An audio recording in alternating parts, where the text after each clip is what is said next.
For now, we turn to Jordan Fabian, the White House correspondent for The Hill. So, Jordan, Donald Trump has long praised Vladimir Putin, but now these new sanctions against Russia, they have really widespread support, especially among top Republicans. What kind of pressure do you think this puts on Mr. Trump once he takes office? Tremendous pressure, Rena.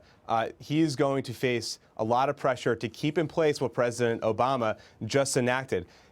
Vladimir Putin, let's be honest, is not the most popular guy on Capitol Hill. And not only do lawmakers want to keep in place what President Obama did, they want to go even further and enact their own sanctions.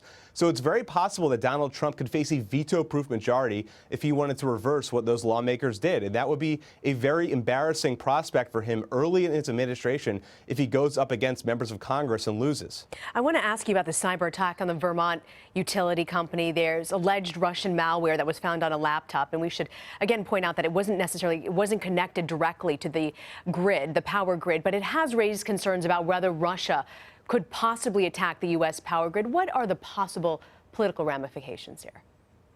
Well, I think it's only going to add to the pressure that's on President-elect Trump to take a hard line against Russia.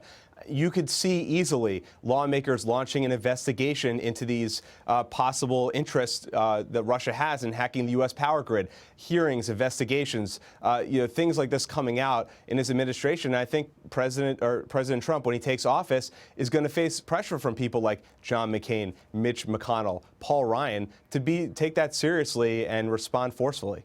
We know that Donald Trump has announced most of his cabinet appointments. We also know that Congress Republicans are going to dominate both houses of Congress. Are there any of his nominees and his potential picks that are particularly vulnerable to get passed through confirmation?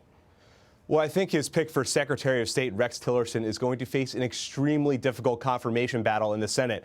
He has to clear the Senate Foreign Relations Committee first. Now, yes, Republicans have a big majority in the Senate, but that committee is split 10-9. So all Democrats will need is one member of that committee to flip sides and vote against Rex Tillerson to block that nomination. And we've heard folks like John McCain and Marco Rubio on that committee express concerns about him. Now, the one thing that Rex Tillerson has going for him, some top prominent Republicans in the foreign policy space, like Robert Gates and Condoleezza Rice, have vouched for him, and they have a lot of credibility among Hill Republicans. So we'll have to see what happens, but that's going to be a tough fight no matter what. And President Obama's final acts, a lot of people are saying that he's boxing in Donald Trump. What do you think will be the next administration's highest hurdle to overcome?